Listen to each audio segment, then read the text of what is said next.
particularly women in Idaho. This means that if their health is at risk, that if they go into an ER in Idaho, that if an abortion is needed, they would be able to get that in the ER. That's right. Right now, it returns to the original action by a federal trial judge, which put the Idaho law on hold. So women who have those terrible complications that might require the termination of a pregnancy in order to prevent massive bleeding, renal failure, hypoxic brain injury, all things that might not lead to death, but that are very serious consequences if the pregnancy continues. They will still be able to get an abortion in the emergency rooms of Idaho. They have been helicoptering women out of those emergency rooms to Portland, to other states, because of the concern that doctors could be prosecuted under the Idaho law. In the interim, right now, that Idaho law has been stayed once again, and so the women in Idaho can get the care, the emergency care that they need, if that includes the termination of a pregnancy in Idaho. All right, Terry, stick with us. Terry Moran live at the Supreme Court there for us this morning. Of course, this is the biggest abortion case since the court overturned Roe nearly 2 years ago now, which resulted in abortion bans in more than a dozen states. For the first time since that ruling, the court weighing in this morning on the scope of a state abortion ban. It comes about 24 hours, I mentioned, after that document was mistakenly and briefly posted online, but it did turn out to be the actual decision. The case is out of Idaho. It's Moyle versus the United States. And essentially, as Terry just pointed out, it asks if a federal law governing emergency care protects access to abortion at hospitals when a woman's health is at risk. And for now, the court is saying we're going to send this back down to the lower courts.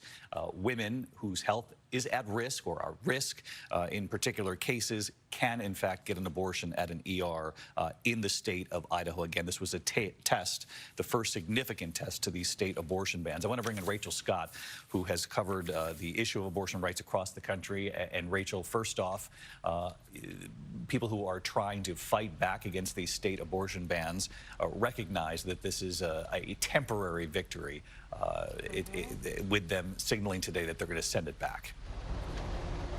Abortion providers and doctors that I have spoken to are, in fact, calling this only a temporary victory, an emphasis on the word temporary because they are expecting more legal challenges. They know that this law can change once again, and that could spark confusion for women in the state of Idaho. They're also calling this a small measure of justice because it's not just Idaho, David. After Roe versus Wade was overturned, you have 21 states that have severely restricted access to abortion. 14 states have near total bans on abortion.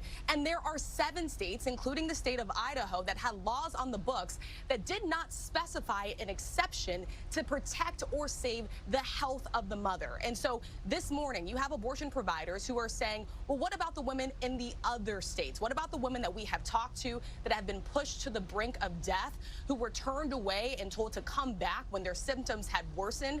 What about the doctors who are leaving these states because they say they can no longer provide the standard of care that they want to provide to their patients in states like Idaho who have these restricted bans? And what about the residents who do not want to practice in these states because of these bans, David?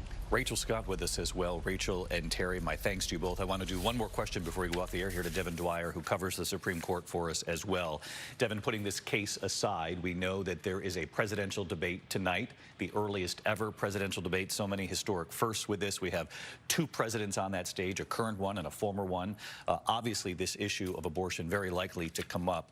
The issue that has not been resolved by the court and will not be today is this broad issue of immunity that President Trump, former President Donald Trump, has been fighting before the court with these cases involving January 6th and the documents at Mar-a-Lago, whether or not a former president can be criminally prosecuted or whether or not there is total immunity. And we're not going to hear that decision before they get on that stage tonight. And we're not, David. The Supreme Court didn't hand it down today. We don't know whether it will come tomorrow. The Supreme Court also just indicated they won't finish up their work by the end of this week. By tradition, before July, that means they're into next week.